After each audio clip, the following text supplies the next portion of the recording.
here and have a conversation with all of you. Glad you're here. Thought I would just hop on and have a nice conversation with all of you. Maybe answer some of your questions. Got a couple things to say. So glad you're here. It is a little bit late, so I don't plan to go on for a very long time tonight, but we'll probably do at least an hour here. We'll just have a little conversation. Sounds like a good use of our time. So I'm here. You haven't already done so, now would be a great time to hit the like button, hit the subscribe button, hit the notifications bell. Be sure to post this on Reddit. Be sure to post this on Twitter. Be sure to post this on your Facebook. Be sure to get this out everywhere that things are posted, every social media app you can. We know the algorithms are not rigged in our favor because we have an anti-imperialist and anti-capitalist message. So be absolutely sure to share this around and maximize the viewership. Post it in Facebook groups, post it in Telegram chat groups, post it everywhere that videos are posted. So the more that are here, the more the merrier. The more fun we can have, right? That'll be great. So I'm really glad to be able to chat with you all here. So the way it works here, the same format we always have, I give my opening remarks, then we do the roll call, and I call you out as I see you, and we find out who it is who's watching on the other side of the screen right now, and this becomes more of a community. And then from there, what we do is I answer your super chat questions, and then we're done. So that's how we'll do it. That is how we'll do it tonight. So I'm going to open by talking about Saudi Arabia. Now, I don't know if folks are aware that, there's this journalist, Jamal Khashoggi, who was a Saudi citizen, who went to the Saudi embassy in Istanbul, never came back. He was killed. And he was somebody who worked with the Washington Post. He was an Arab translator who worked for the Washington Post, and he was hacked into pieces. It was a pretty brutal killing that took place at the Saudi embassy in Istanbul. And after it happened, there was quite a bit of outrage because it was pretty clear the Saudis, they killed this guy. This guy who was very well connected in American media. They hacked him to pieces. It was pretty nasty. And at first, the Saudi government denied being involved in it, and then the Crown Prince came forward and took responsibility.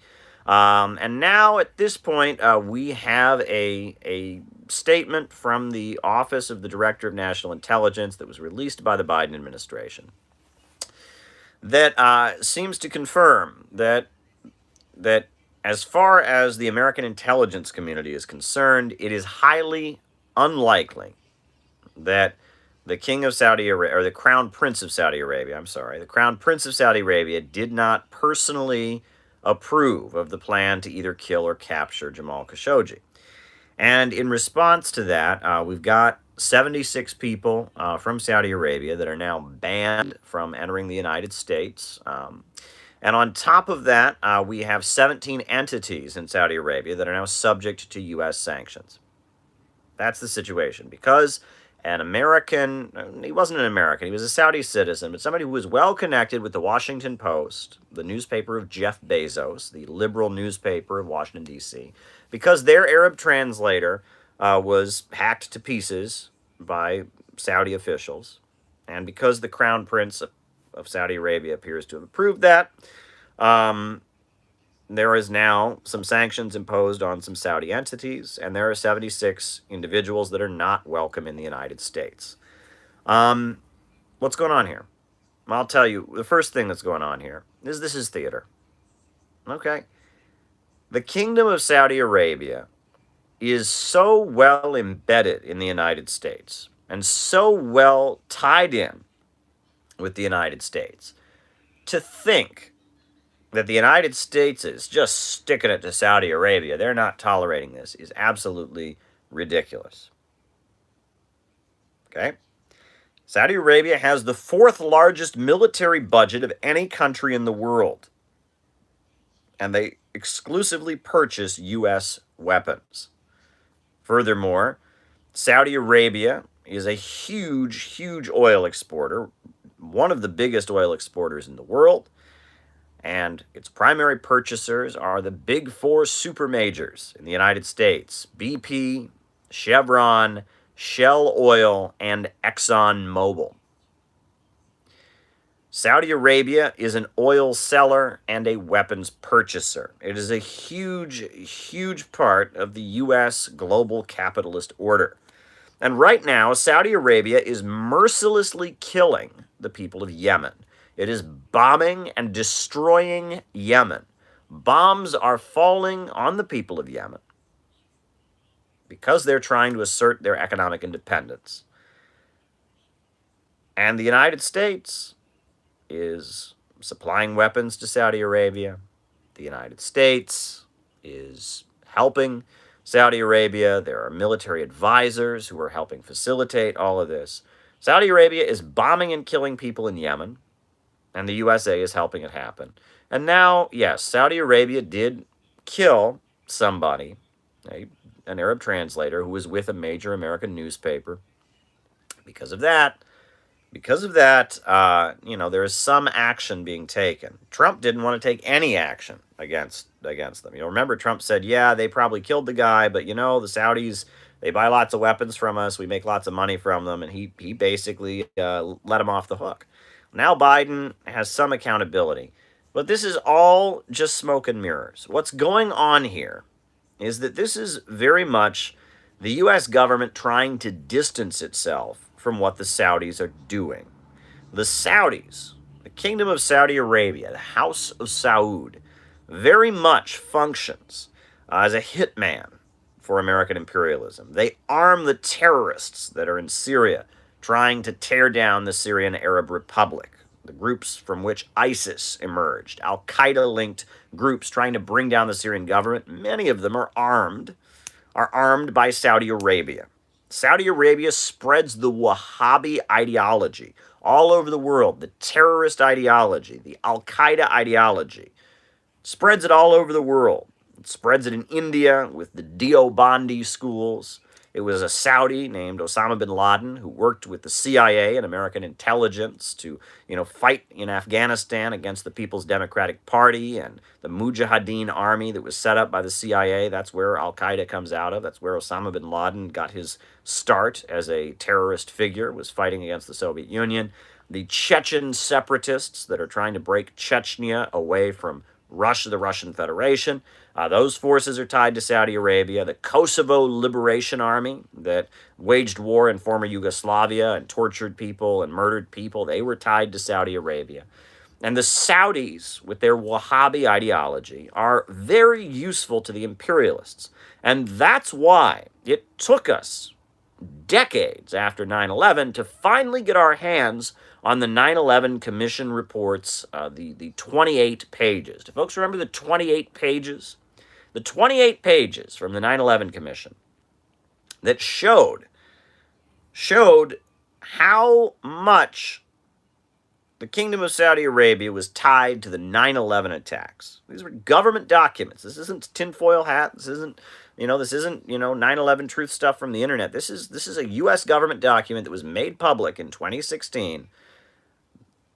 2016, we got our hands on the 28 pages that showed that the Kingdom of Saudi Arabia, there were some people that were flying to Saudi Arabia who did a dry run of 9/11. There was a flight from the United States to Saudi Arabia, and there were some guys who saw if they could seize control of the cockpit. That's in the 28 pages. Furthermore, the 28 pages says the Saudis did not cooperate with the investigations into 9/11. They didn't cooperate with them, and they were very uncooperative with the American government. Furthermore, the 28 pages of the 9/11 Commission report shows that relatives of Osama bin Laden were working in Saudi embassies and consulates all across the United States and were probably using their positions there to gather information for Al-Qaeda. Now, could you imagine what would be the response if somehow Iran could be implicated in some kind of terrorist attack the way Saudi Arabia clearly is in 9/11, right? It's unbelievable. Unbelievable. I mean, Saudi ties to 9/11. The fact that there was an attempted dry run, there was an attempt to seize, cockpits, by people trying to go to Saudi Arabia. The fact that the Saudis didn't cooperate with the American investigation into 9/11. The fact that members of the bin Laden family who were tied to Al Qaeda were using their position in the United States at Saudi consulates to gather information for Al Qaeda. That's pretty big. But does the flow of weapons into the hands of this government, into the hands of the regime where the bin Laden family, the Osama bin Laden family, has a state monopoly on construction, does the flow of money into their hands and weapons into their hands stop? Does the purchase of oil stop? No. The Kingdom of Saudi Arabia is very much an integral part of Western colonialism and imperialism. Trotskyists will attribute the 5-year plans under Stalin as being a success of Trotsky. All right. We can talk about that. Trotsky claims 5-year plans for himself. We can definitely talk about that. Great question. Thank you for the super chat. But yeah, I mean, the Kingdom of Saudi Arabia, look, the Arabian Peninsula, the people of the Arabian Peninsula have long had many different factions among them. And it was the British Empire that selected the House of Saud to rule over the Arabian Peninsula. And the reason they did that is because these folks, with their Wahhabi ideology, the House of Saud, had been very useful. And with their Wahhabi ideology, they had been raiding pilgrims, right? In the Islamic faith, everyone's required to make a Hajj to Mecca, right? A pilgrimage to Mecca. It's a holy city in Islam. And the House of Saud, the Saudis, were known for robbing people on making their pilgrimage, robbing them. And the Wahhabi ideology was very much a cover for doing that. Well, they're not real Muslims, so it's okay to raid them. This is where they came from. They were thieves. They were bandits who would rob people who were going to Mecca, were making the Hajj to Mecca, and there was an army of bandits and thieves. That's who the Kingdom of Saudi Arabia. That's how the Saudis started out. They were robbing Muslims who were making the Hajj. And the British noticed that they were very good at their operation, and they said, you know what, we are going to put them in charge of the Arabian Peninsula. And it was the Sykes-Picot Agreement, where the borders of the Middle East were drawn up by the colonizers. The French got Syria, the British got Iraq, and the House of Saud, selected by the British to rule over the Arabian Peninsula. And that's where Saudi Arabia comes from. And the ugly hand of Saudi Arabia, which is basically just a mechanism. It's an extension of the power of Wall Street and London in the Middle East. Their ugly hand is everywhere. They were involved in the Contra War of Nicaragua, for goodness sakes. There were Saudi weapons that were going into the hands of the Contra terrorists in Nicaragua to fight against the Sandinistas. There were Saudi weapons that were in Afghanistan to fight against the Soviet Union. All over Africa, you've got Saudi schools. And in fact, here in the United States, a lot of the mosques in the United States, migrant workers in Qatar World Cup Stadium, a lot of the mosques in the United States get money from Saudi Arabia. Saudi money is subsidizing Islam in the United States to try and make it less anti-imperialist, right? The Muslims of the world want to march and protest for Palestine. The Muslims of the United States are critical of racism in the United States, but they depend on that subsidy from the Kingdom of Saudi Arabia. Their money is all over the United States, being used to corrupt the American Muslim community. The Saudi lobby here in the United States is massive. Henry Wallace presidency. All right.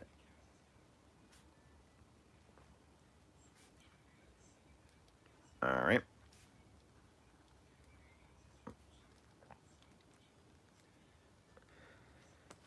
And the Kingdom of Saudi Arabia is just a big part of American imperialism. Now, what's interesting is for a long time, the Kingdom of Saudi Arabia presented itself as if it was anti-Israel. And there's a huge amount of anti-Semitism on Saudi television. I mean, there's a lot of, anti-Semitic stuff on Saudi television. But at this point, At this point, it's pretty clear that Israel and Saudi Arabia are getting closer. You'll notice that the United Arab Emirates has recognized Israel, and the Saudis are getting closer to Israel on the basis of polarizing the region for a new war against Iran. Israel hates Iran, the Saudis hate Iran, and even though Saudi Arabia mouths criticism of Israel and claims to support the Palestinians, at this point we're seeing Saudi intelligence and Israeli intelligence getting closer, and they're trying to repolarize the region against Iran. All right, Vietnam's market economy is meant to be temporary until they build up productive forces. Okay, market economies in Vietnam meant to be temporary. All right. All righty. Chechen War. All righty. So this is what you have to understand. And until the flow of weapons to the Kingdom of Saudi Arabia stops, counter, what about ism? Until the flow of weapons to Saudi Arabia stops, until the United States stops facilitating the war against Yemen, until that happens, any attempts on the United States to do leaps and backflips and prove that they are not, oh, we are outraged. We are outraged. It's a lot like that movie. You ever see Casablanca, the classic movie, where the guy says, I am shocked to see gambling in this club, right? I mean, that's what's going on here. We're shocked that Saudi Arabia has killed Jamal Khashoggi. We're shocked that Saudi Arabia is bombing in Yemen. Shocked. No, the United States is not shocked. They're paying for it. They are paying for it, and they are facilitating it. I mean, what the United States is doing, Biden says he will end the war in Yemen. Well, do it. Do it. He could do it immediately. The President of the United States, Joe Biden, he says he will end the war in Yemen. Do it. Just do it. All he has to do, sign an executive order, no more weapons flow to Saudi Arabia. Boom. That would end the war in Yemen. No more weapons to Saudi Arabia. Boom. He could have the U.S. Treasury cut off any oil sales to Saudi Arabia unless the war ends. Boom. It would end. It would end immediately. He says, I will end it. Then do it. Then do it. You have the power. You can do it. You can do it. Look, if you look at what has been done to so many countries around the world, like Iran, like Venezuela, like North Korea, and then you tell me that it's like, oh, what, they put 17 people have sanctions on them, 76 guys can't come to the United States. Give me a break. Give me a break. This is theatrics, okay? The United States is still facilitating the murder of the people of Yemen. One of the biggest, UN has called it one of the biggest humanitarian crises in history. And I just want to get this out of the way. Police murder in Colorado. All right.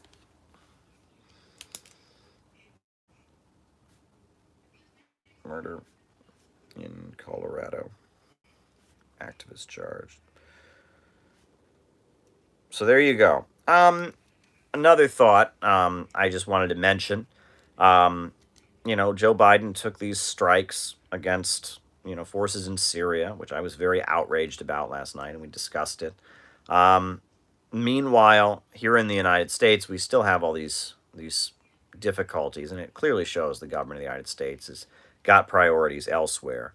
But I just want to reflect on the fact that we are ruled at this point, the world is ruled by a system called imperialism. Imperialism is the rule of the world by big banks and big corporations based in the Western countries. There are many countries around the world that have broken free from that system and have strived to build a new society outside of capitalism, outside of the dominance of Western capitalism. They've worked hard to build a new society, and they've been very successful. I mean, the Soviet Union was a great example of that. when they built the world's largest hydroelectric power plants and raised millions of their people out of poverty. China is a great example of that. If you look, China used to be one of the poorest countries in the world, the sick man of Asia. Now it's a global superpower. You look at what's been achieved in Iran, and I've been to Iran and seen what Iran has achieved by breaking free from Western capitalism. Um, um,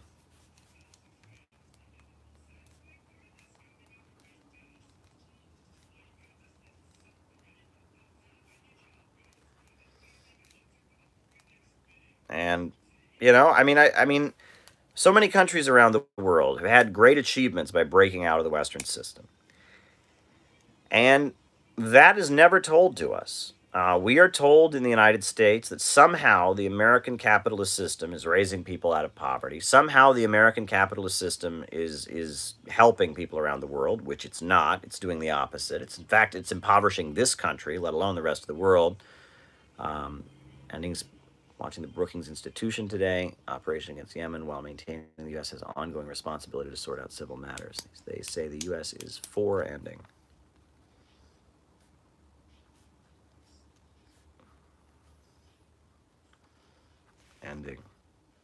U.S. support for Saudi Arabia. All righty.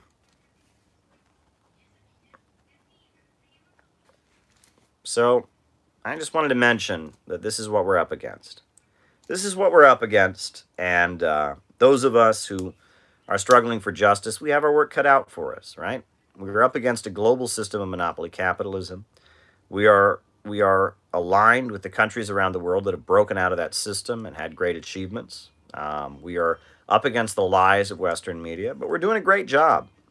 I like this infrared guy. His approach is a little bit different than mine. I understand he is a Lebanese American. He likes to, get down and dirty and scream and yell. And he often refers to me as a timid guy, as kind of a nice guy, and that I am.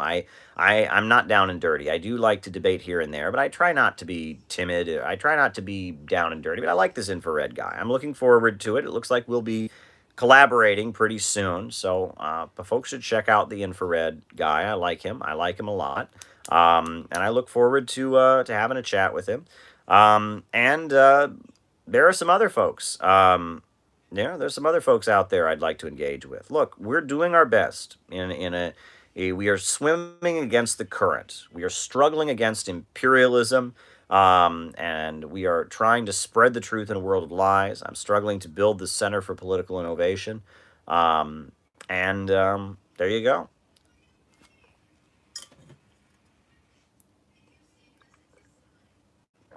So I just wanted to get that out there about Saudi Arabia and what's going on there, so we can all be on the same page. And on that note, folks, we're only about 22 minutes in. I didn't have a big speech tonight. Let's do the names and locations. Names and locations. Who's with us tonight? Names and locations. I will call you out as I see you. Names and locations. Who's with us tonight? Who's with us? Who is with us? Republicans to battle those who hold power, spin policies. What? What are your thoughts on running as Republican? Oh, okay. All right. All right. Running as Republicans. All right. Then we'll roll it back here and we'll call people out as I see them. That is like the worst time to send a super chat, right before I start calling people out as I see them. But that's okay. I forgive you. Wisconsin, Knoxville, Tennessee, Washington State, Nassau County, Char Darling, Ryan in Oakland, Springfield, Missouri, Julian Salazar, out of the chat for 3 weeks because of the winter storm, but now there's gorillas. Yeah, I don't get the gorillas either, Julian, but hey, they are what they are. I don't get it. Hawaii, Cincinnati, Ohio, Jenny Lynn, Dallas, Texas, Montreal, Alberta, Canada, Marta in Poland, King of Prussia, Pennsylvania, Toronto, Los Angeles, Nelson from San Antonio, Texas, Juan from Mexico, David in China, Clydebank, Joe from Aurora, Illinois, Pennsylvania, USA, United Corporations of America, Chris in the Woodlands, San Francisco, Houston, Texas, Seattle, Austin from the great state of Idaho, Madonna from Iran, Seattle, Joe from Durban, Albany, New York, Sacramento, Julian Salazar from Texas, Detroit, Michigan. All power to the people. Tony in Tasmania, Cali, Odin, Tampa, Pomona, California, Gamaliel from San Gabriel Valley, California, King of Prussia, Pennsylvania, Tampa, Florida, Madrid, Spain, Russia, Kieran from San Diego, Gorillas are an infrared thing, Joe Gale in East Rockaway, New York, West Lynn, Oregon, Socialism with Hawaiian Characteristics, Baltimore, San Francisco, the Netherlands, Langley, Virginia, Los Angeles, California, Ville de Quebec, very good, Youngstown, Ohio, Solidarity from Northern Michigan, Illinois, hello, Mr. Zahria, Shaw from Maryland, Detroit, hey all, Cleveland, Pirate Alex. Wow, quite a crowd here, folks. Quite a crowd. Glad to engage with all you. Brazil, Adelaide, Australia, South Carolina, Scotty A. Welcome, Scotty A. Welcome, welcome, welcome. Welcome, folks. Glad you're here. Treasure Coast, Florida. Treasure Coast, Florida. Anthony is with us. Very good. Very, very good. Where is this Maupin guy from? Originally from Ohio. I now live in Brooklyn, New York. I'm talking to you from my lovely Brooklyn apartment. Hello, Madonna, says Zahria. All right. Very good. All right, folks. So before we get to the super chats, business announcement, there will be a web conference tomorrow night. It'll be coming up 7 p.m. Eastern Standard Time. We will be on here. We'll be streaming. Gorilla represents the pre-modern man manipulated by modern liberalism that attacks it. It's an infrared meme. Alrighty. We will be having a Center for Political Innovation web conference. So be sure to tune in. It's going to be great. It'll be great speakers. There'll be a speaker on Ukraine. There will be a speaker about talking to Trump supporters. There will be a speaker from Texas, from San Angelo Solidarity. There will also be there is going to be some cultural performances, music, poetry, etc. It's going to be a great night. Dust James is going to give the keynote address. We know Dust James. It's going to be great. So be sure to tune in. It'll be right here on this channel. So if you just hit the notifications bell, you should get a notification. So subscribe, hit the like button, hit the notifications bell. 7 p.m. Eastern Standard Time, 4 p.m. Pacific Time. That's when the conference is happening here on this channel. It'll be conference number 5. It'll be our 5th Center for Political Innovation web conference streamed right here on the web. So that'll be great. So be sure to tune in. That'll be fun. And if you are a patron, if you're a patron of this channel, you're one of the people who signed up on Patreon, Sunday will be the day in which I have a patrons-only stream. Stream for patrons only. So if you want to get in on that action, all you have to do is sign up down below. And if you sign up down below, you can be part of our patrons-only stream happening this Sunday. So those are the 2 business announcements. And now I will start answering your super chat questions. Quite a few of them already. That's okay. Keep them rolling in. You all can decide how long we keep this going. All right. Trotsky claims credit for the 5-year plans of Stalin for himself. Well, I've heard this from Trotskyists before. They claim, well, Trotsky wanted to industrialize the Soviet Union as part of his theory of permanent revolution. So really what Stalin achieved, raising millions of people from poverty, building huge power plants, and industrializing the USSR, all of that was really Trotsky's idea. Stalin just stole it from Trotsky. Well, there's a huge amount of naivete in that. Why? Because in order for Stalin to carry out the 5-year plans, he needed the blockades on the Soviet Union to be lifted. He needed technicians and engineers and scientists from the United States and from Britain and from Germany. And he needed them to come in to the Soviet Union and help out. And that would not have been able to happen if they had been pushing for Trotsky's vision of permanent revolution. If the Soviet Union had been functioning as a military state and trying to spread communism all over the world with some kind of global insurgency, there is no way that the corporations like General Electric would have helped the Soviet Union to build their power plants. There is no way that corporations like Ford Motor Company would have partnered with Soviet automobile factories to help them build their automobiles. There is no way. There is absolutely no way that they would have been able to form the joint ventures that were necessary in order for Stalin's 5-year plans to be carried out. Stalin's 5-year plans required a state of basically rolling back Trotsky's insane vision of having a militarized economy, number one. Number two, the population of the Soviet Union had to be mobilized. The people, the peasantry, the workers had to be mobilized to carry out those 5-year plans. And doing that meant a compromise. It meant that Stalin had to roll back some of the ultra-liberalism, the ultra-social liberalism of the Bolsheviks, right? That, look, the Russian peasantry were deeply conservative. For thousands of years, they were deeply conservative. Some of the most conservative and traditional people in the world. And when the Bolsheviks came along and legalized homosexuality and talked about abolishing marriage, and that was a bit much. And Trotsky, in his book, Revolution Betrayed, blasts Stalin for the, quote, thermidor in the family, right? Well, the glorification of the Soviet family, the outlawing of homosexuality, the outlawing of abortion, this was a compromise that Stalin made with the deeply conservative and traditional Russian peasantry, the glorification of the Soviet family. This was a compromise. And if that compromise had not been made, the peasantry of Russia, which were deeply conservative, would have turned against communism. It was necessary. It was necessary not only to sign treaties with Western countries to allow economic trade to go on with Western countries, but also to compromise with the socially conservative Russian peasantry. Trotsky did not want to do either of those things, and Stalin's 5-year plans depended on doing those two things, right? The Russian peasantry were not into the radical social liberalism of the Bolsheviks. They liked the idea of the Soviet family and some, conservative social values.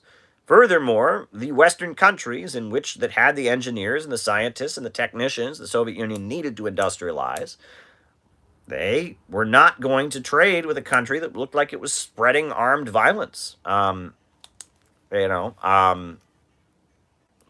do you think? Okay. All right, writing it down. Next, Lenin. All right. All right. Should Germans be allowed to return former Prussia? Okay. All right. Okay. So there you go. That argument the Trotskyites make is ridiculous. They're not understanding the basis on which Stalin did what he did. And it's just an attempt to try and poo-poo, right? Most of the time, okay, and this is the crazy thing. Most of the time, I didn't miss your super chat. I wrote it down. Running as Republicans, wrote it down. Most of the time that Trotskyites are confronted about stuff like this, they just appeal to people's anti-communist bias. They say, well, Stalin killed millions of people and the Soviet Union was awful. That's why I'm a Trotskyist, because I want nothing to do with, the socialist countries that existed. I'm a real socialist, not like those bad. That's what they do. It's only to educated people like us they even bother. They even bother making that argument.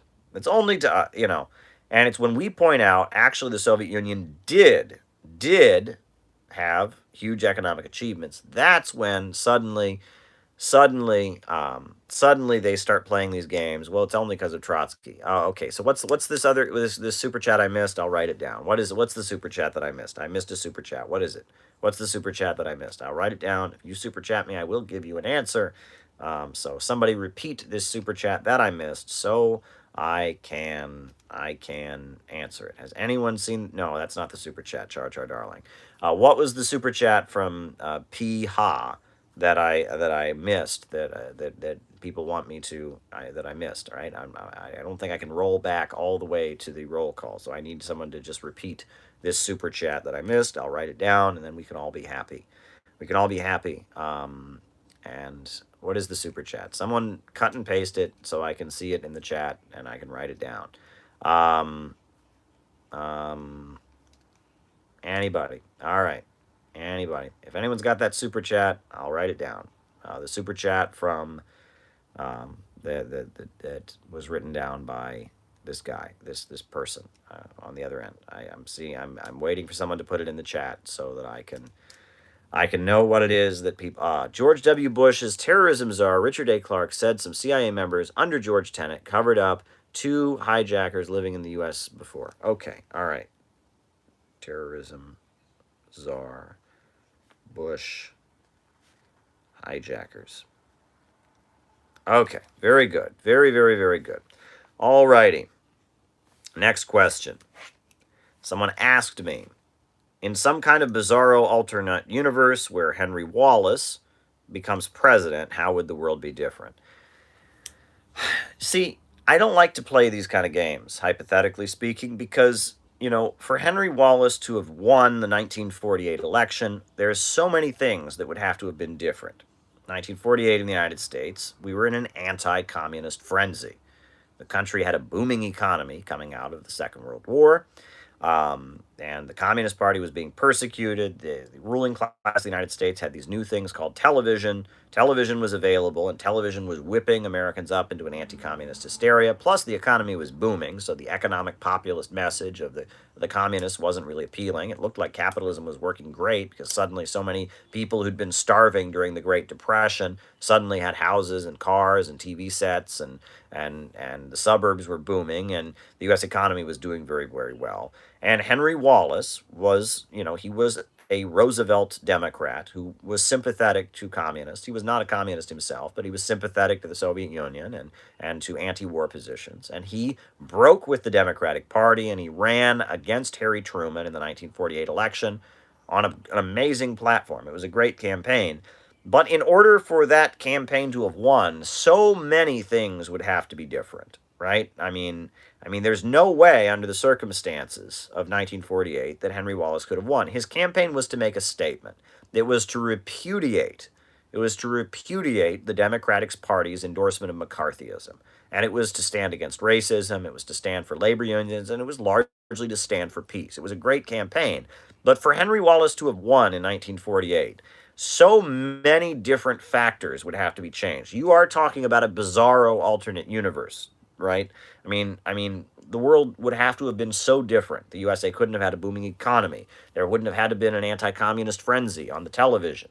There's so many factors, Ergun and Leahy. All right, cool. Ergun, Leahy, British, Palestine. All right. So there's so many factors there. You can't even, and hypotheticals like that are problematic when you look over history, right? They're fun to write novels about. People write alternate history novels all the time, where things change, and, it's like, what if this country had, but that's just a novel, right? At the end of the day, you can't really do this in history. It's the butterfly effect. Everything is tied to everything else. Henry Wallace had no chance of winning the 1948 election, and Henry Wallace knew that.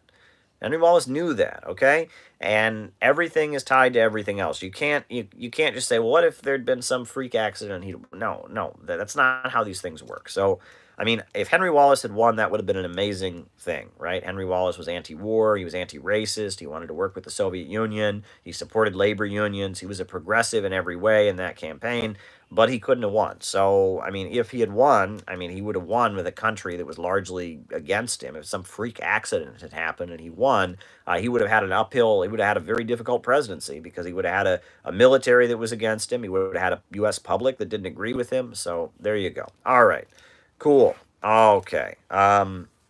Is the market economy of Vietnam and China meant to be temporary?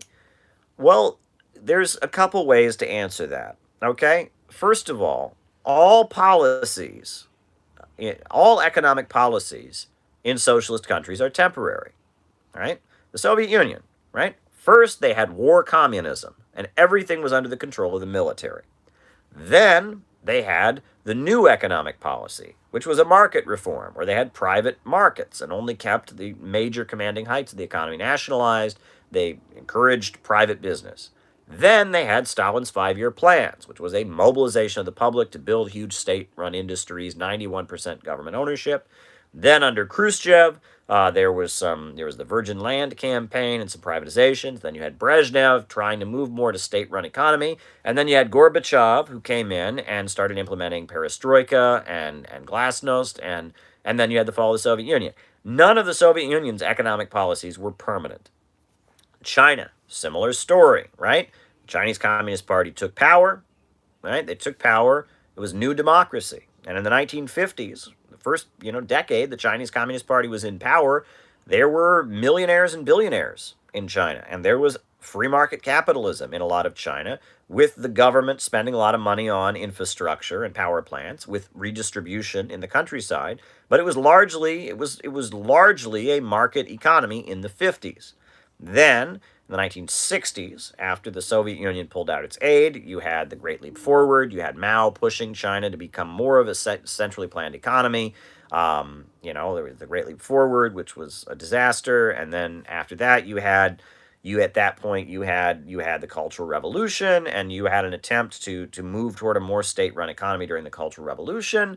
But then later in the 1970s, you had at that point you had some factory autonomy in the Shanghai Commune, and then in the 80s you had the reform and opening up. So none of China or the Soviet Union's economic policies have ever been permanent, right? None of them, right? And the same goes for Cuba. The same goes for any socialist country.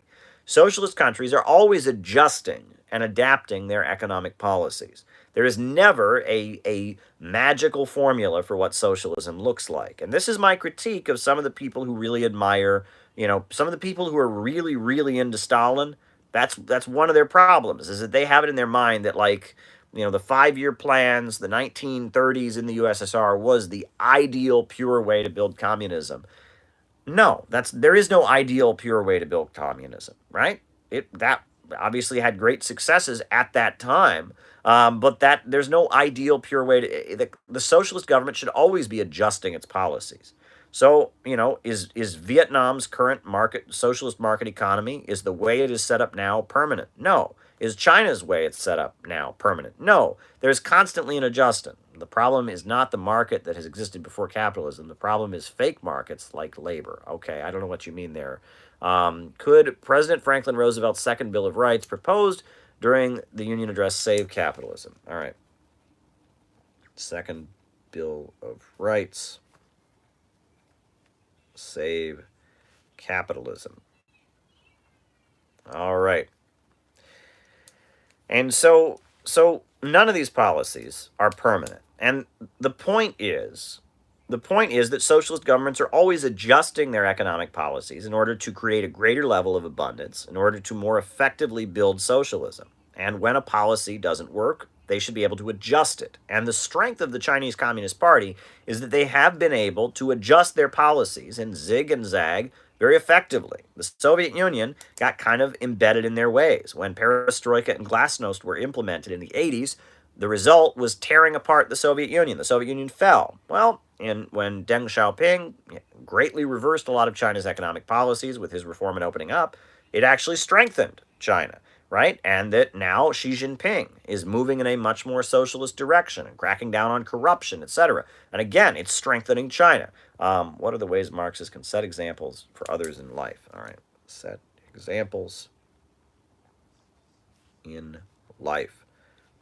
So this is what you have to remember. This is what you have to understand, is that there is no permanent policy. The ultimate goal of socialism is to build a world with so much material abundance and so much prosperity that the state withers away and all division between manual and mental labor goes away, and we can have each according to their own ability, each according to their needs. So socialism itself is a transition to the higher stage of communism, right, which is based on vast material abundance. So a socialist government is always going to be adjusting its economic policies based on how they can strive to build a level of higher material abundance. And it's always going to be policies that are in flux until you reach that final goal of communism. So I mean, are the market economic measures in these countries temporary? Yes, like every other policy, like socialism itself is temporary. So, I mean, again, Vietnam and China will make the calculation based on what is best at the time for the country, what will help them achieve their goals, and they may decide that more state intervention is necessary. They may decide that more markets are necessary, but it's based on what will get them to the goal of raising people out of poverty, creating a society of more abundance. So we're kind of missing the point. And there are people who say, well, China's just doing this now so they can, they can bring in money and then they'll go back to a state-run economy like the Soviet Union. Not necessarily. If that's what they want to do, and they think that that's what's best at the time, they might do that. Not necessarily, though. There is no set in stone way to build socialism. Socialism just means profits are not in command. Capitalism is a system of production organized for profit. Profits in command.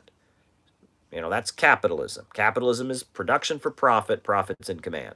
Socialism is when you have production not organized for profit, but instead organized to serve public good. That's what socialism is. Socialism is when the means of production are controlled by society and are forced to function for the benefit of society and not in the interest simply of the owners, right? That's the difference. It doesn't mean the government necessarily owns it. There's plenty of capitalist societies where there's a huge rate of state ownership, and there's plenty of socialist societies that have a big market sector. The question is, on what basis is economic activity carried out?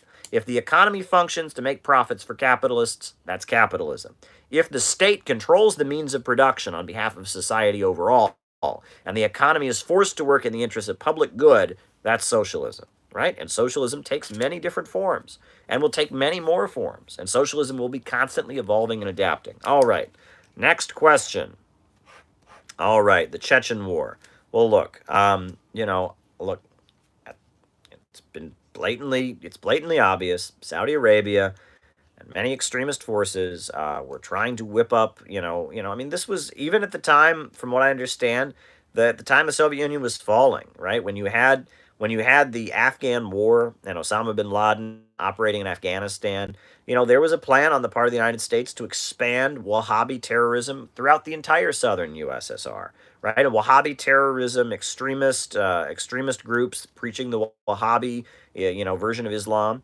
That was CIA for a long time. And in Chechnya, it's a very Muslim region, and there are Wahhabi terrorist groups aligned with Saudi Arabia with the Wahhabi ideology, trying to, break Chechnya away from Russia and set up some kind of, Wahhabi, extremist government or some Islamic caliphate or something like that. And I don't think those groups are right in doing that. I think the people of Chechnya have the right to practice their religion, which is Islam, and they have the right to that and their regional autonomy and such. But a jihadist movement funded by Saudi Arabia to break Chechnya away and form some like a new Saudi Arabia in Chechnya, not for that. Not a big fan. Not a fan.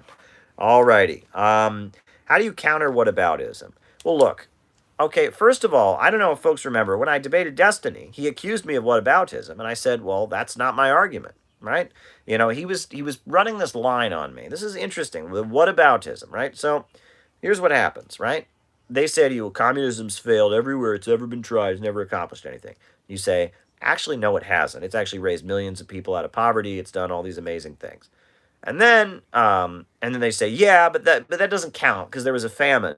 There was a famine, the Great Leap Forward famine, and there was a lot of more. So it doesn't. None of that counts. All the great achievements of socialism don't count. And then you say, really? Because before the revolution, there was all kinds of famines. I mean, there was malnutrition deaths every year, and it was the Soviet Union that industrialized the country, and it was China that raised millions out of poverty. And then they say, oh, that's whataboutism. No, it's not whataboutism. It's not whataboutism. Whataboutism is when you change the subject. Whataboutism is, if they say, if someone says to you, Trump did that, and you're like, yeah, but Hillary, right? That's what whataboutism is. MLK. That's whataboutism, okay? That's what whataboutism is. Saw it, Jeremy.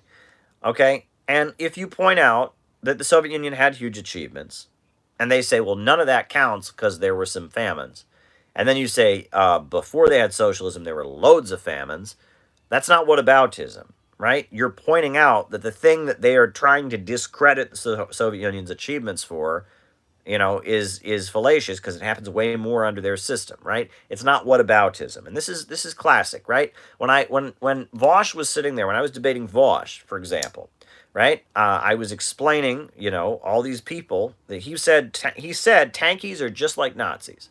And I started listing great tankies throughout history. And he's like, well, that's just an appeal to authority. No, it's not an appeal to authority. I'm naming people that fit his definition of tanky. An appeal to authority would be like, oh, some great person said this, so we have to believe it. No, I'm listing people who fit his definition of tanky, who are amazing people. That's not an appeal to authority. A lot of times when people do this stupid junior high debate thing, look, I'm not interested in playing stupid junior high debate games with you, right? If you want to sit there, you got your little list of logical fallacies. Well, that's a tu quoque fallacy. Yeah, well, that's called poisoning. Shut up, okay? I'm interested in actually talking to you. If you want to play this stupid junior high game about, well, that's whataboutism. Yeah, well, shut up, okay? Just shut up, right? I'm sick of this, right? I mean, working people in this country are suffering. We need socialism to raise people out of poverty. And these dumb people want to play stupid junior high word games on the internet and be like, well, see, I can move my words around in this no, it's not whataboutism if you point out that famines happened all the time before the Russian Revolution and socialism cured famines and industrialized the Soviet Union. That's not whataboutism.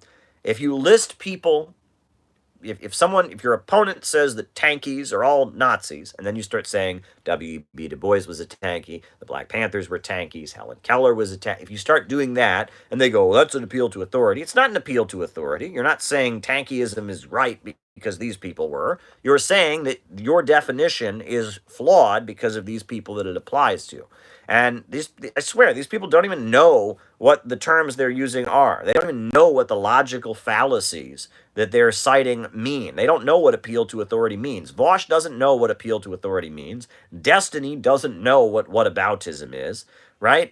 It's kind of sad, right? And when you're actually engaging with people about this kind of thing, and they want to sit there and play these silly well, actually, it's annoying. It's annoying. It's genuinely annoying, right? So you asked me how to respond to whataboutism, but at the end of the day, look, when you talk about whataboutism, right? Whataboutism is fallacious for the following reason, right? Right? I've argued with many people in my life. You say to somebody, hey, I don't like this thing that you're doing. And they say, oh, yeah, well, you're Mr. Perfect. It's not relevant, right? I could be the most awful person in the world. That doesn't change what you're doing, right? When someone's been arrested for, murdering somebody, they're before the judge, they don't say, well, maybe I murdered this guy, but, Jack the Ripper killed like 37 people. That's not an argument, right? You're charged with murdering the person. You got to prove you didn't murder the person. You don't have the ability of saying, yeah, well, what about this other guy who it's not relevant. It's not relevant, right? I mean, you get a speeding ticket. You go before the judge, and he says, were you speeding? And you say, sure, I was speeding, but there's this other guy I know. He was speeding like 10 times more. He didn't get a ticket. The judge isn't going to go, oh, well, then, if that's the case, all right. I haven't seen it. I haven't seen it, Jeremy. If that's the case, I mean, it doesn't work. So this is a thing people do, right? It is called whataboutism, and people use it all throughout their life. It basically like somehow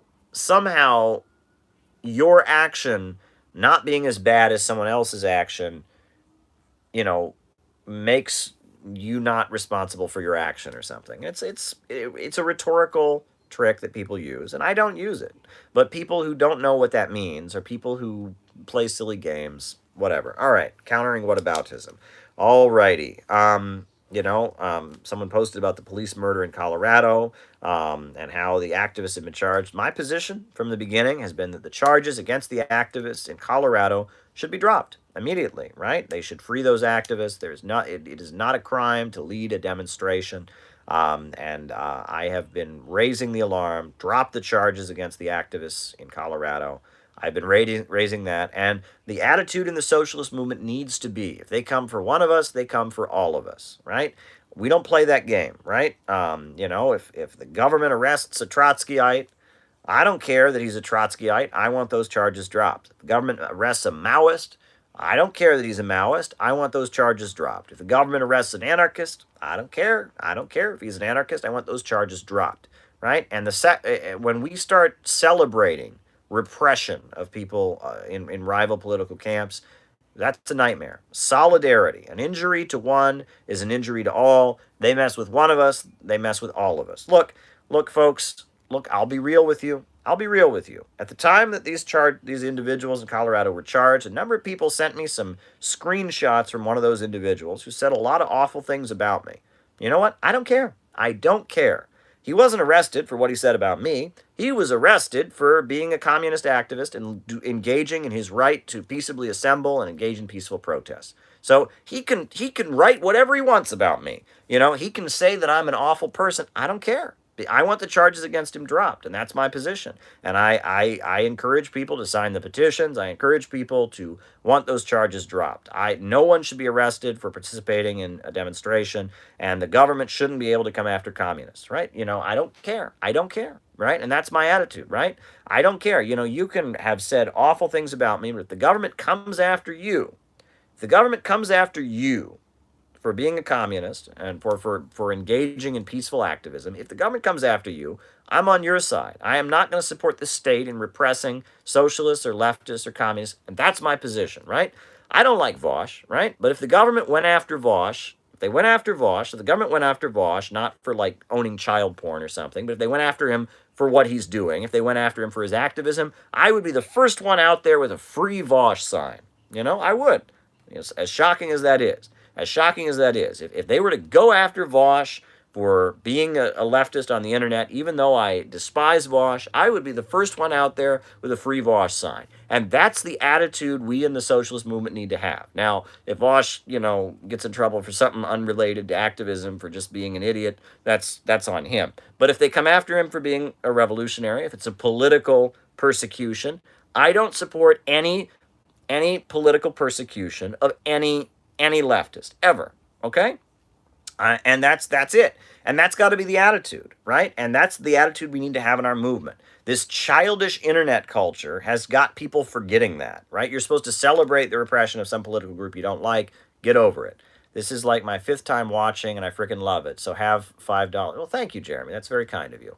I'm glad you like it. Keep watching. It gets better than this. This is just me sitting here at like midnight, yelling into my phone. Usually I've got something more sophisticated to say. But hey, what the heck? I love all of you. I really do love all of you. You guys are amazing, right? The fact that I can get on here, we have our inside jokes about unnamed diet beverage and all. This is great. I may not agree with everything you say, but I defend your right to say it, says Old Gringo. Exactly.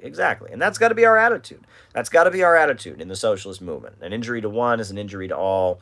That's got to be the attitude, right? And there was a time, folks, when the government did round up and arrest people for being socialists, right?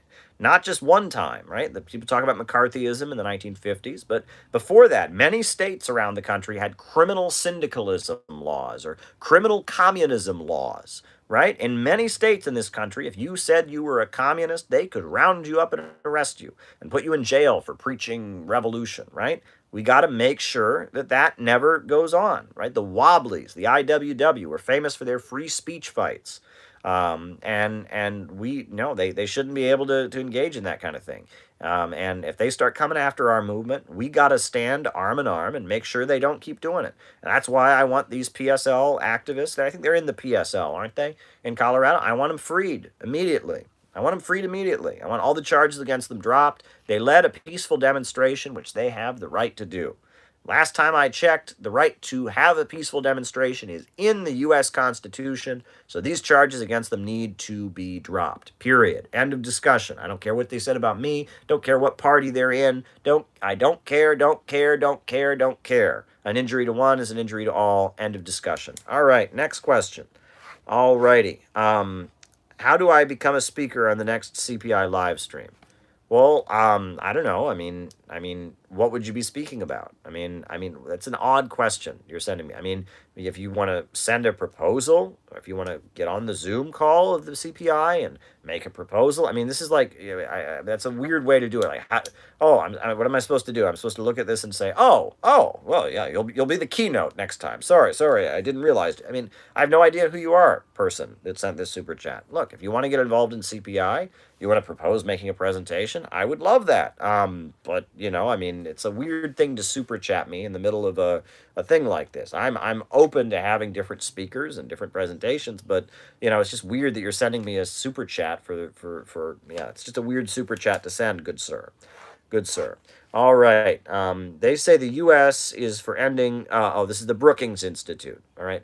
The Brookings Institute says it's for ending U.S. support for Saudi Arabia. Right. Well, a lot of think tanks are saying that the USA needs to distance itself from Saudi Arabia.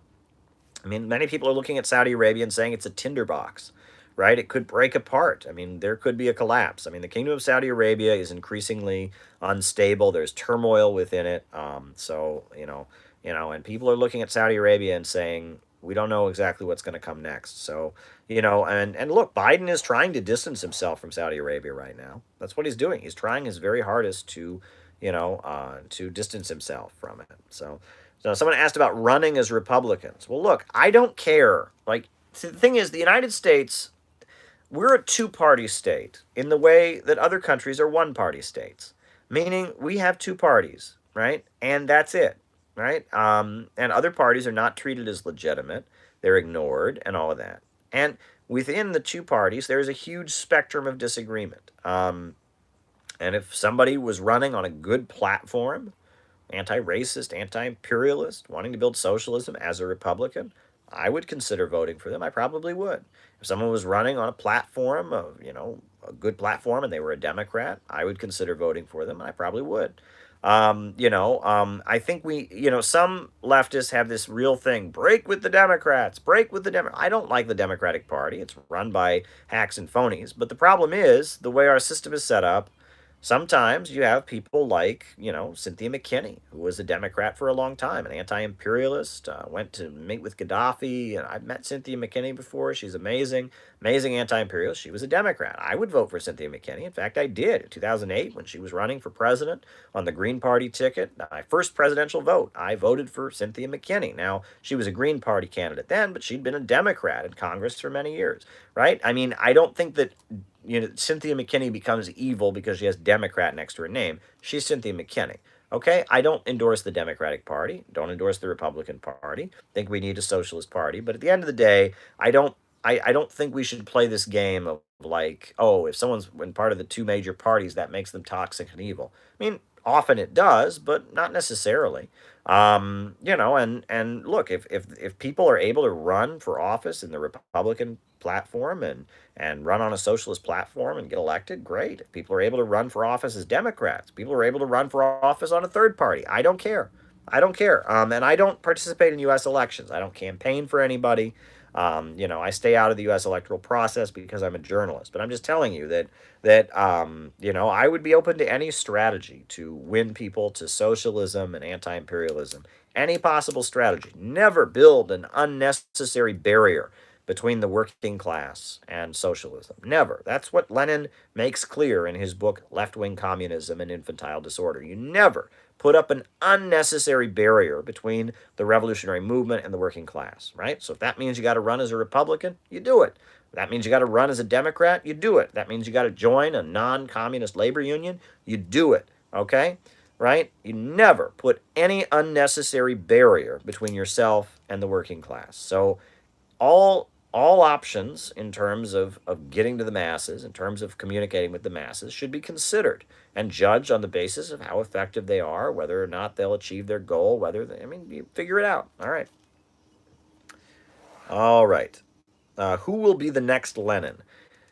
What kind of question is that? I mean, look, why is Lenin great? I'll answer it this way. Why is Lenin great? Why is Lenin great? What made Lenin Lenin? What made Vladimir Lenin Lenin? Was, okay, Mao Pinochet.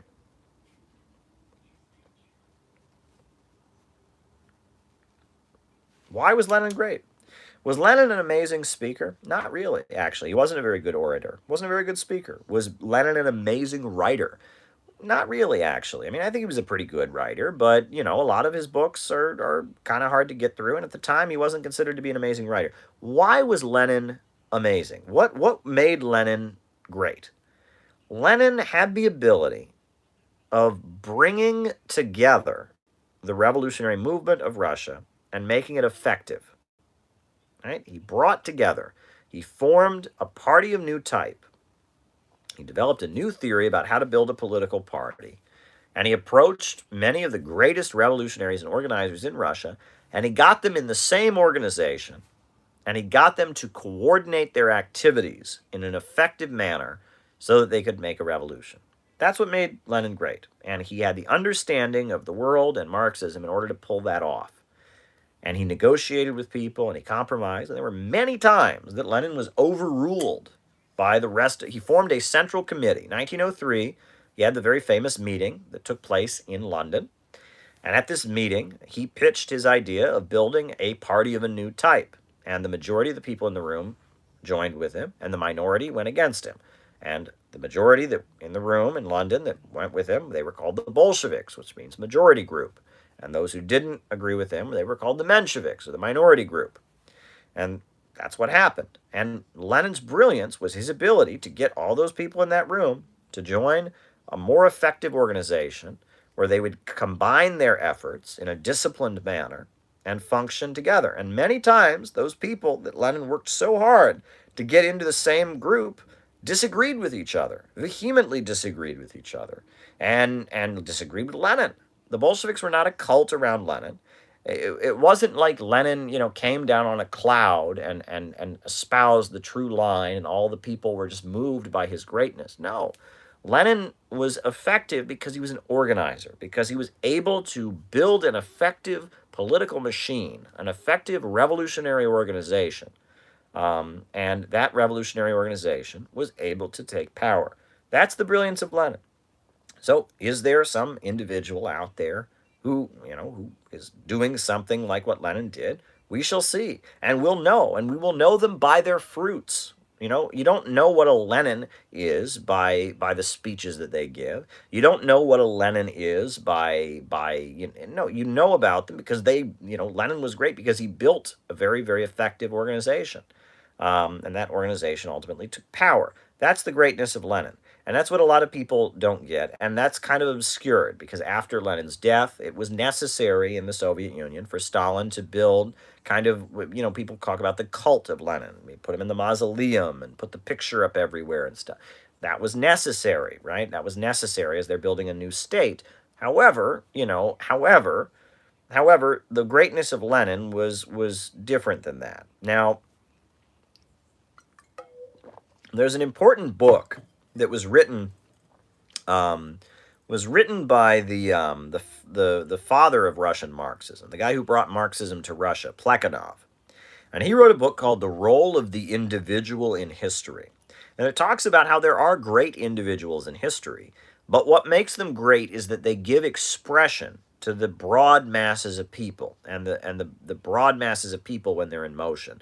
And that work is worth studying, right? And that book is largely a polemic to Thomas Carlyle. Thomas Carlyle is a great writer, a Scottish writer, who wrote about heroes and hero worship. And the Marxist Response to Thomas Carlyle is a book called The Role of the Individual in History by Plekhanov. So you ought to check that out. But when you ask me who will be the next Lenin, that's I mean, I'm pointing out that we will know them by their fruits.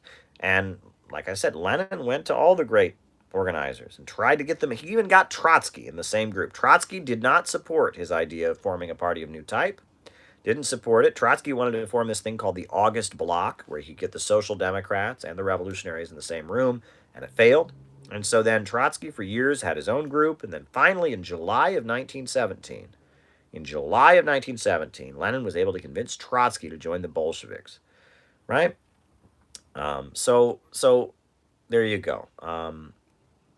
Alinsky.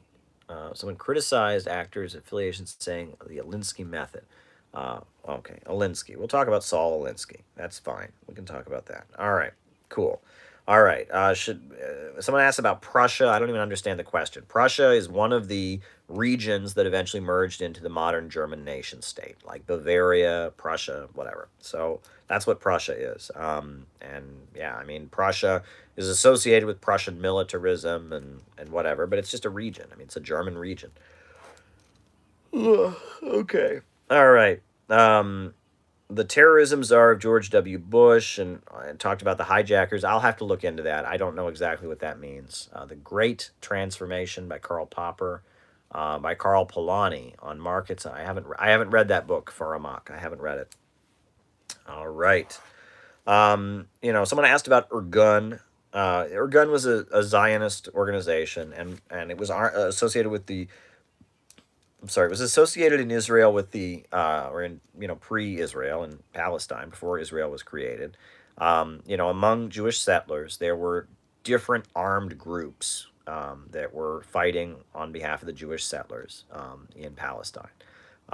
One of those groups was called Haganah, and that was the armed wing of the Israeli Labor Party, right? And they were pro-British, and they were aligned with the British. However, Irgun was the armed wing of the Revisionist Party. It was called the Revisionist Party, and they were pro-Nazi. They were sympathetic to the Axis powers during World War II. And Irgun did engage in terrorist attacks against the British and other forces, because while Haganah and the Israeli Labor Party was sympathetic to Britain,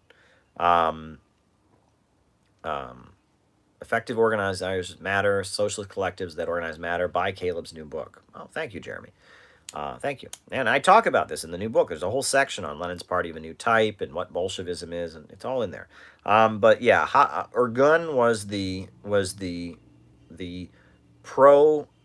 pro-Axis power wing of Zionism, and it was aligned with the Revisionist Party. And eventually the Revisionist Party merged into what is now called the Likud Party. They are the right wing of Zionism. People forget that when Israel first started, right, it tried to present itself like it was this big socialist commune in the desert, right? That was Israel's original image to the world, was a left-wing one.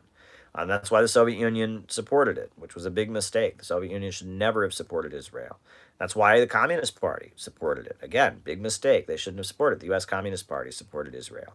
A lot of people thought that Israel would come into existence and it would be this happy, happy socialist commune in the desert, and the Israeli Labor Party was big, and there was the Israeli Communist Party was big, and that was wrong, right? I mean, settler colonial countries, they don't turn into left-wing countries. And really, over the course of the 50s and 60s, Israel got more and more conservative. And then finally in 1978, you had the rise of Menachem Begin. And Menachem Begin was a conservative. And that was a turning point when Menachem Begin came in, because Israel was coming more and more to term with the fact that it was a right-wing country. And Israel today is a right-wing country. Now, there's a lot of Israelis that have held on to some of the liberal labor Zionist kind of stuff, but overall, Zionism is a right-wing movement. It may be in denial about that, but Zionism is inherently right-wing. As a movement, Zionism is right-wing, and Irgun was the minority. Irgun, the Revisionist Party, they were the weaker wing of Zionism in the early days. Now they are the stronger wing. right? I would say that now among Israel supporters around the world, the Likud party and the right wing of Zionism, they have more support. Look, and this is I've had to learn all of this since I lived in New York, right? But I remember when I was on the subway, many times I would go around on the subway selling the communist newspaper, and I would have someone say to me, socialism's bad. I'm from a socialist country, and socialism's bad. And I would think, oh, they're from Venezuela, they're from China. No, they would say, I'm from Israel, and socialism is ruining Israel. And I'd be like, what do you mean? And this is Likud, right? Likud says, oh, look, Israel's falling apart because we give people free health care and housing, and we should be building bombs to kill those rotten Palestinians, and we should be, arming our military to fight Iran. That's Likud, right? Well, Israel's not a socialist country. It has a welfare state. But the line that Israel's weak, Israel's hurt because it's too socialist, that's the Likudniks. That's Netanyahu. That's how they see things, right? And that kind of viewpoint, right wing Zionism, is rising. You don't see liberal Zionism the way you used to. Liberal Zionism used to be the primary trend. The idea was that Israel was about combating oppression, right? It was that Jews had been persecuted all over the world. They were oppressed, and they were going to have their own country, and it was going to be a liberal country full of kibbutzim and communes and socialism and stuff. That's all been completely reversed. Now the idea, the selling point of Israel to a lot of for most of Israel's supporters, the selling point is Israelis are civilized and white and Western, unlike those backward primitive Muslims that are a bunch of barbarians, and we're an outpost of modern Western civilization surrounded by these barbarians, and Muslims are all terrorists and they're all Al Qaeda and we're fighting them, and you got to be on our side or else you're. I mean, look, they had billboards here in New York City for a while. They had billboards that the Israelis put up, that the Zionists put up, that said, in a fight between civilized man and savages, support the civilized man, referring to Palestinians as savages, right? That is the primary viewpoint among Zionists nowadays. But if you go back to the 1950s and 60s, it would have been the opposite, right? Zionism was presenting itself as this liberal, tolerant viewpoint. So, and this is an argument too. I had this, somebody was tweeting at me some anti-Semitic stuff the other day, right?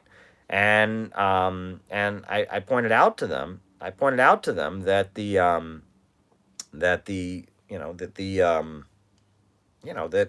Israel presents itself in a very right wing way, and that well, anyway, that's a whole nother conversation. But no, I mean these people that conflate anti-capitalism with anti-Semitism don't seem to have ever noticed this. They don't seem to have caught on to the fact that a lot of the way white nationalists talk, that other races are inferior. That's how Zionists talk. Zionists think a lot of the same things that white nationalists think, right? The right-wing Zionists, I swear, I'd never heard anyone in my life defend apartheid in South Africa until I was at a certain place where I was surrounded by right-wing Zionists. And I heard right-wing Zionists talk about what they explained to me. This was their argument about why I should support Israel, because South Africa is so bad since apartheid got taken down, right? Ever since they gave the black people of South Africa their rights, South Africa is ruined. And that's what would happen if the Palestinians got rights. Oh, look, it would be just as bad as South Africa. I never in my life had I ever met anyone. I was surrounded by conservatives and right-wingers when I was a kid. Nobody did I ever meet tell me that apartheid in South Africa was good. But right-wing Zionists think that. And the only two people I've ever met, the only two groupings of people that I've ever met that defend apartheid in South Africa, who are they? White nationalists and Zionists. The only two people. Everyone else seems to recognize, everybody else seems to recognize that Nelson Mandela was right. I mean, Obama spoke at Nelson Mandela's funeral. The U.S. government considered Nelson Mandela a terrorist, but now they kind of pretend they supported him all along. But Zionists and white supremacists think that apartheid was amazing, and look, again, I don't understand why these white nationalist elements, these white nationalists, hate Zionists, because they have so much in common. right? They have so much in common, right? The belief that white people are superior, that people that are not white shouldn't have human rights. I mean, I've heard those arguments from right wing Zionists. Now, to be fair, liberal Zionists would not make those arguments, right? There's a lot of liberal Zionists who don't feel that way, and if they're, I mean, let's be fair, okay? There's right wing Zionism and there's liberal Zionism, but right wing Zionists and white nationalists have very, very, very similar views, okay? So I really don't understand. And then I really don't understand people who say to me, "Oh, Caleb, you're an anti-imperialist. You should be a I would never be a white nationalist. Why?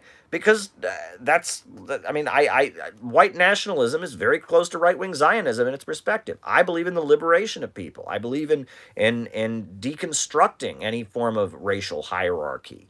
I'm not for saying some race is better than another race. I'm for liberating people and building an egalitarian society. And right wing Zionism and white nationalism both seek to reinforce the notion that one race should be superior over another race. So I just, it's really beyond me. When I hear white nationalists talk, when I hear right wing Zionists talk, I mean, the whole thing is beyond me. And it's beyond me too, because it's like, I hear people on the left say that, you can't criticize capitalism because, like rich is code for Jew and international banker is code for Jew and all this.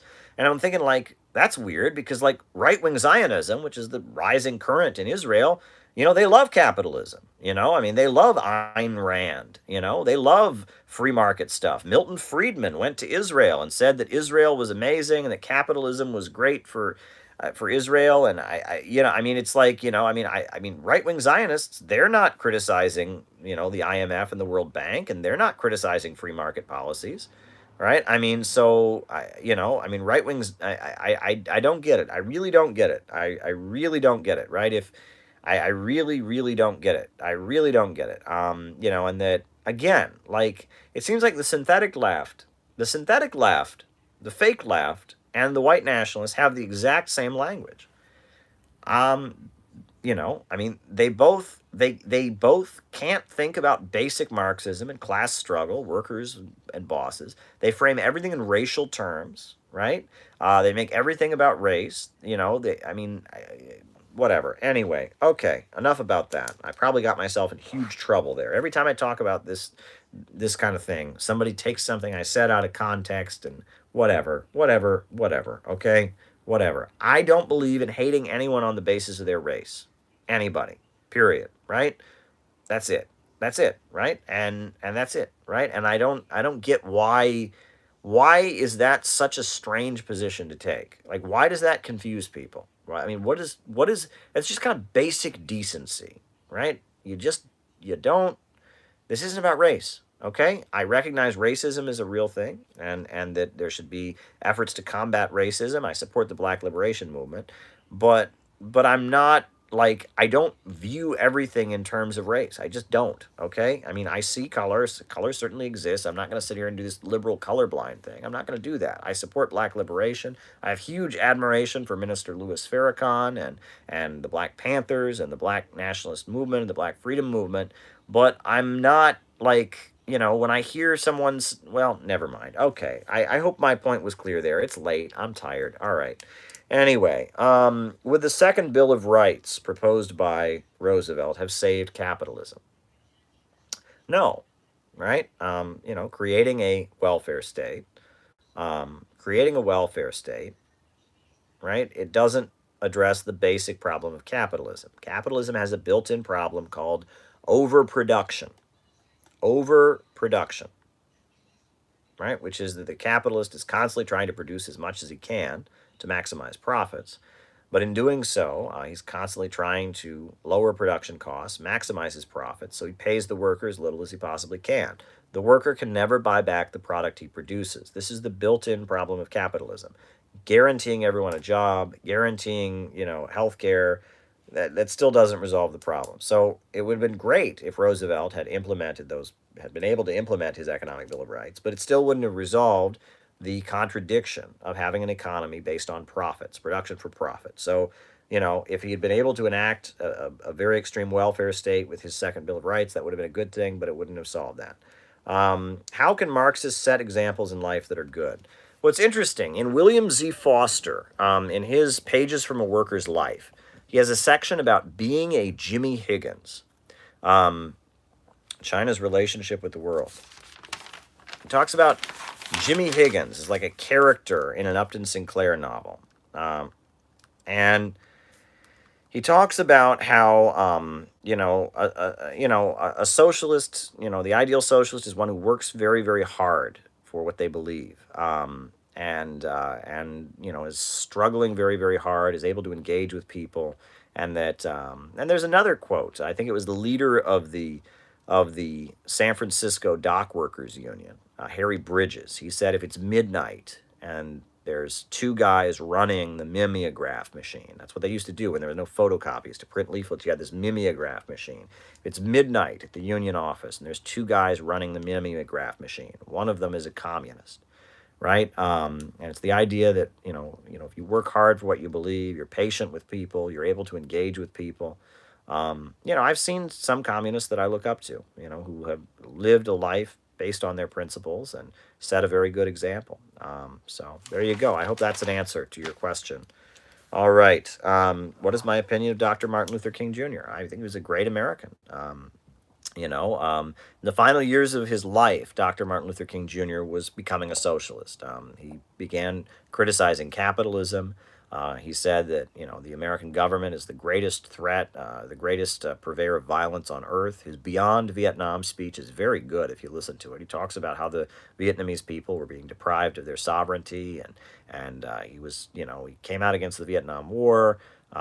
He said that capitalism was the problem. He was forming the Poor People's Movement to fight for economic rights, and he was never a Marxist. He always denounced Marxism, but he was becoming a social democrat in the final years of his life before he was killed. And, Dr. Martin Luther King Jr., he started out, he was young enough that, he hadn't been a civil rights activist long enough to have had ties to the Communist Party. And that was why he was picked, because there would be no way to tie him to the Communist Party. But after leading the civil rights movement, the Montgomery bus boycott, and after a series of activist campaigns, he was ultimately moving in a radical direction. You talk about Cicero, where he tried to integrate neighborhoods in Chicago, and then ultimately, as he was building the Poor People's Campaign. I mean, look, Dr. Martin Luther King Jr. was shot down almost literally on a picket line. I mean, he was outside of his hotel, but he went to Memphis, Tennessee, to support striking sanitation workers. The sanitation workers of Memphis, Tennessee were on strike. Dr. Martin Luther King went to Memphis, Tennessee to support them and was shot and killed. So he was pretty much killed on a picket line. This is a hero of the class struggle. Dr. Martin Luther King was a hero, a martyr of the class struggle. His struggle for civil rights led him toward the economic struggle and the class struggle. So, Dr. Martin Luther King, while he devoted his life to struggling against racism and for the basic civil rights of African Americans, that led him to the economic question. And ultimately, he was killed in the class struggle. He was shot down on the picket line. So there you go. That's an important thing someone pointed that out. That's a very important point. When people talk about Dr. Martin Luther King, he was killed on a picket line. Not literally on a picket line. He was in his hotel, but he was outside his hotel room, but he was killed when he went to a city to support a strike, right? So, we're never allowed to talk about class struggle, right? We're never allowed to talk about economics. Synthetic left is my new favorite buzzword. Great. We're never allowed to talk about economics, right? If you're not allowed to talk about economics, why did Martin Luther King Jr. get shot down on a picket line? Why did Martin Luther King Jr. write an entire book called Where Do We Go From Here? Calling for a government guarantee of employment, right? Vosh, all of them say, oh, that's class reductionism. You can't talk about government job guarantee. You have to talk about transgender bathrooms. How dare you talk about that? Oh, they would spit on Dr. Martin Luther King. They would call Martin Luther King a class reductionist. What? You're going to support a labor union on strike in Memphis, Tennessee? What? Why are you going to do that? Everyone knows that it's about banning white male poets from poetry departments around the country. Well, no, Dr. Martin Luther King started out struggling around race, but that led him to realize that underlying racial oppression was a class oppression, right? I mean, Dr. Martin Luther King is the kind of person that the synthetic left would have accused of class reductionism, right? So there you go. There you go. I like Dr. Martin Luther King a lot. I also, though, it's interesting because he was widely criticized at the time. It's funny, but, a lot of black nationalists really hated Dr. Martin Luther King.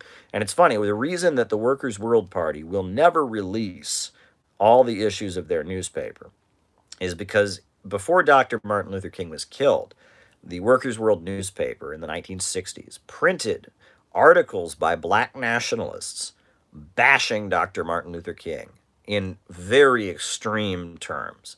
And they don't want people to see that. But yeah, in the early 1960s, the Workers' World Party was supporting black nationalism, which was correct. I mean, the black people struggling for their freedom, seeing themselves as a nation. And in order to show solidarity with black nationalists, they printed in issue after issue of their newspaper scathing, nasty attacks on Dr. Martin Luther King Jr. that did not age well. That certainly did not age well. I mean, that's an important thing to think about, right? As much as we all love to yell and scream at each other on the internet, sometimes you might say something, a nasty attack on somebody, that doesn't age well. Think about it, right? In the early 60s, most people in the Black Freedom Movement thought of Dr. Martin Luther King as a moderate. But look what happened. Look what happened. Look how history went down. And in the final years of his life, he was opposing the Vietnam War, and so you don't look good if you were one of the people that was dumping on Dr. Martin Luther King for being a sellout and a moderate. And Dr. Martin Luther King changed over the course of his life. So think about that. Next time you go to dump on somebody, right? Like I've said this about AOC. Right now, AOC is really disappointing me. I'll be honest. I am way disappointed by a lot of things that she says. But who knows, right? Who knows? What if the situation in the country changes and AOC suddenly, shifts and becomes, far left? These things happen. People evolve and change over the course of their life, right? In 1961, 62, 63, Dr. Martin Luther King was known as the reformist, the advocate of nonviolence, and people that were supporters of Malcolm X thought Martin Luther King was awful, and they thought Martin Luther King is a big phony. But then, as things progressed, 1967 and 1968, things changed. So, I urge people to, I think that polemics should take a less personal tone. Criticize what people do, criticize what people say, but try not to attack them on a personal level. That is my advice, because it doesn't age well. Things change. Things change. When someone dies, you can start to summarize their life, but, people change, right? People change, right? All right. And the role that people ultimately play can sometimes adjust over the course of their life. You have to remember that. Look, the Communist Party in its early years attacked William Z. Foster as E.Z. Foster, right? The early years of the Communist Party, in the first year of the Communist Party, they hated William Z. Foster. Look what happened, right? Again, the role that William Z. Foster played changed. All right. Did Mao support Pinochet? Yes. In 1973, when the government of Chile was overthrown and replaced by the military junta, China recognized the military junta. And there is actually a letter from the Maoist Party of Chile, the Revolutionary Communist Party of Chile, condemning the Chinese government for this. And talking about all of our members are being rounded up and killed. And yeah, the Chinese government supported Pinochet. That is fact. That is fact. And it was based on the theory of three worlds, right? The Chinese government, the Gang of Four, in the final years of Mao's life, the Gang of Four argued that the Soviet Union was the main danger to the people of the world. That was wrong, right? That was a wrong policy. That's one of the reasons I'm not a Maoist. I can recognize that Mao, in the final years, but mainly the Gang of Four, right? Mao's wife and three other people who were the political faction they called the Gang of Four. The Gang of Four did horrendous things, and that the final years of Mao's life were not good, and their foreign policy was a reflection of that. Mao also supported the Shah of Iran, right? The Shah of Iran. Mao supported the Shah of Iran. That was wrong. Mao supported Haile Selassie in Ethiopia. That was wrong, right? That Chinese foreign policy really the biggest turning point was 1969 in Angola. In Angola, the people of Angola were fighting for their freedom, fighting for their freedom against Portuguese colonialism. And the Soviet aligned party, the MPLA, was the main party. And unfortunately, because of the fact that China didn't like the Soviet Union, China started sending soldiers and forces to help out the CIA and help out the CIA counter gang, UNITA, to fight against the MPLA, and that was wrong. That was wrong, right? And that the Gang of Four, people who think Mao was, and I still can't get over this, right? Like people will say, well, China's not socialist because they won't send guns to my favorite like Maoist rebel group in the third world. It's like, really? Because if you back when you think it was socialist under Mao, they were supporting Pinochet. So I'm not really following you there, right? I mean, and I get tired of this like childish kind of, well, China's not socialist because, it does business with Israel. Well, it's like under the time you think it was socialist back in the 70s, it was doing business with Pinochet. So it's like, come on, folks, come on, come on, come on, come on. All right, it's like socialist countries sometimes have bad foreign policy. China under Mao was socialist, and it had a bad foreign policy. The Gang of Four were awful. The Cultural Revolution was awful. And it was a socialist country and it did something bad. We can recognize that, right? Socialist countries are not perfect. They do bad things. They're struggling to build socialism against imperialism. They're trying to raise their people out of poverty. And sometimes they make bad decisions. Sometimes they have bad policies. These things happen. All right. Saul Alinsky. So Saul Alinsky was a labor organizer in the 1930s. I believe he was in Chicago, and he organized with the Communist Party and with the unemployment councils. He was never in the Communist Party. He was kind of a friend of the Communist Party, and he was an admirer of John L. Lewis. John L. Lewis was the leader of the miners' union. And John L. Lewis was actually a Republican, but he was a militant, leader of the miners' union. John L. Lewis, founder of the CIO. And Saul Alinsky worked with the Communist Party and their unemployment council worked, was an admirer of John L. Lewis. And after World War II in the 1950s, he became a Democrat, just kind of a regular Democratic Party organizer. However, he was very good. He learned this community organizing stuff from the communists. The Communist Party knew very well how to organize communities and neighborhoods. They led rent strikes. They built labor unions. They built the unemployment councils. And Saul Alinsky had been in Chicago, mainly. He was in the city of Chicago. He had learned from the Communist Party how to organize people. And he was a very effective organizer. And so when he became a Democrat, he used a lot of the tactics he learned from the Communist Party. He used those tactics to build the Democratic Party, and he was an effective community organizer for Mayor Daley and the Daley Machine of Chicago. Right? He was a community organizer for the Democrats. So then you have to remember. So then you had the big upsurge of the 1960s, big rise in Vietnam War protests, big rise in the civil rights movement. So in the 70s. The Democratic Party is trying to get some momentum from that. They're trying to say, hey, all these young people became activists and radicals. We want them to come be activists for the Democratic Party. So they kind of started building kind of a cult of personality around Saul Alinsky, right? Saul Alinsky wrote a book called Rules for Radicals, which was, I've read it. It's very, very basic book about how to organize. It's there's no nitty gritty. It's very broad and theoretical. But about how to organize for economic justice. I don't want to talk about that. I've addressed that point many times. But thank you for the super chat. But the idea was, how can we kind of build an effective Democratic Party machine? And so Saul Alinsky kind of became the face of it. And Tom Hayden and some of the people that had been part of founding Students for a Democratic Society were pushing Saul Alinsky. And they started building community organizing groups that would go around and organize. It was like the 1970s, organize for the Democratic Party. And Saul Alinsky's methods of building these kind of community organizing groups, that was the basis of that's who Saul Alinsky is, right? He learned a lot of methods from the Communist Party. He applied those methods to building the Democratic Party. And you can read his writings. There's speeches by him on the internet.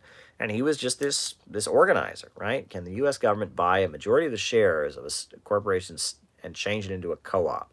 Well, no, it wouldn't be a co-op then, Richard. Then it would be government-owned. If the U.S. government owned the majority of the shares, it wouldn't belong to its workers. It would belong to the U.S. government, right? So then that would be like semi-nationalization or conservatorship. That wouldn't be a worker co-op. If the U.S. government buys the shares, that wouldn't make it a co-op. That's not how that works. Loved you on Convo Couch. Well, thanks. I had a great time. Those folks are great. They're really, really great. And they just sent me some lovely T-shirts. I'm going to take a picture with their T-shirts pretty soon. Great T-shirts. They're great. The Convo Coach. Watch Convo Couch. Great show. Really, really good stuff. I am getting really tired, folks, but that's okay. I've got one more super chat to get to from I.O. Hillary. And it's, what about China's relationship with countries around the world? China builds infrastructure. Look, China, I actually wrote an article talking about how the book, How to Win Friends and Influence People, the classic self-help book, how that book kind of describes China's foreign policy.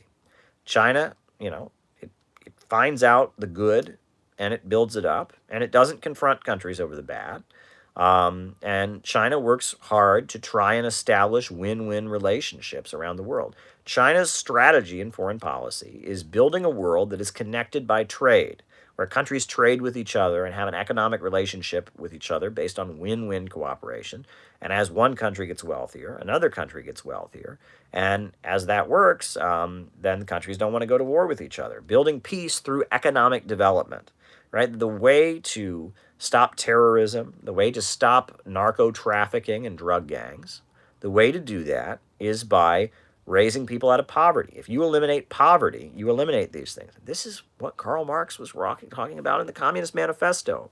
It's what he's talking about in the very important book called Critique of the Goethe Program, right? That the way to eliminate inequality, the way to get to a world of vast material abundance is by eradicating scarcity. Scarcity, poverty, want is the basis of so many problems. Look, in the new CPI manual, we have the speech of Henry Wallace where he talks about freedom from want. If you can eliminate want, if people are not hungry, if people have jobs and education, if people have economic development, they don't become terrorists. They don't become drug dealers, right? That the answer and the road to communism, a stateless, classless world, is development. You cannot declare communism in poverty. Right? You cannot build a socialist society, an egalitarian society on the basis of scarcity. That inequality is rooted in scarcity. The reason that some people are rich and some people are poor is because there's limited resources, right? And that obviously when there's only so much stuff, somebody's got to grab some before somebody else gets it. But if there's vast abundance, inequality fades away, right? And Marx understood this, right? That inequality, the need for the state, war, all of these things are rooted in scarcity. And the goal of socialism is to eliminate scarcity. Communism, the highest stage of communism, a stateless, classless world, is based on the elimination of scarcity.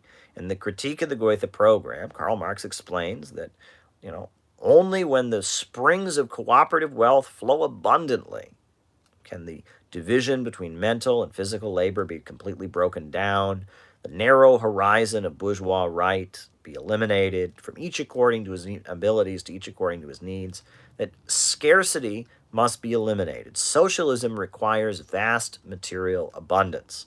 That in order to build an egalitarian society, it must be an abundant society, right? And that whenever you decide that the pie is only this big, you're going to have a problem. Because when the pie is only this big, your slice can only increase by cutting into someone else's slice. And no one ever thinks that their slice of the pie is too big. Everyone thinks they deserve a bigger slice of the pie. And if you declare that the pie can only be this big, you're going to have problems. You're going to have problems. Socialism isn't about declaring the pie is this big and giving everyone an equal slice. That's not what socialism is. Socialism is about having an economy that is not crazy and organized according to profits, Instead, centrally planned so that the pie can just keep growing and growing and growing and growing. That is what socialism is about. That is what Marx, in the Critique of the Goethe Program, he makes this abundantly clear. Socialism is about lifting the restraints on the pie created by capitalism. Right? And in the Critique of the Goethe Program, Marx explicitly says it's not about redistribution of wealth, right? It's not about redistributing the wealth the worker produces. It's about changing the property relations so that the production of wealth is carried out in a rational way for the benefit of society. It's about changing property relations, not redistributing wealth, right? Marx polemicizes against people who call for redistribution of wealth. He says, no, we want to change property relations, right? And this is what I've been trying to explain to people for the longest time, and people don't seem to understand it, the whole socialist billionaires thing and all of that. I'm trying to get people to understand Marxist economics. Socialism is about growth. Socialism is about eliminating profits in command. Worker cooperatives are good. I'm not against them, but they don't eliminate the rule of profits. They don't eliminate the problem of capitalism. You can't have a healthy society with profits in command. Profits are irrational, and they lead to problems. Under capitalism, people become homeless because there are too many houses. People become hungry because there is too much food. You need rational central planning. You need human reason and intelligence to control the means of production. That's socialism. China understands that, and that's why they're working hard to raise countries around the world out of poverty, to build infrastructure, which is the basis of a growing economy. While our infrastructure here in the United States, our power plants, our roads, and everything's falling apart in China, they're going to the developing world and they're building power plants, and they're building roads, and they're building highways, and they're building high-speed railways, and they're building airports, right? That you have a rational economy. That the economy grows when you expand the infrastructure. This is pretty basic stuff. But on that note, folks, I need to wrap this up. I'm exhausted and I'm very tired, but sometimes when I'm tired, I speak more frankly. Some of you like it when I speak more frankly on here. So be sure to tune into the web conference tomorrow. A new upsurge in the struggle against U.S. imperialism is now emerging throughout the world. Ever since World War II, U.S. imperialism and its followers have been continuously launching wars of aggression, but the people of various countries have been continuously waging revolutionary wars to defeat their aggression. While the danger of a new world war still exists and the people of all countries must get prepared, revolution is the main trend in the world today. And while the danger of a new world war still exists, the people of all countries must get prepared. Revolution is the main trend in the world today. Have a good night, folks. I love you all. Solidarity.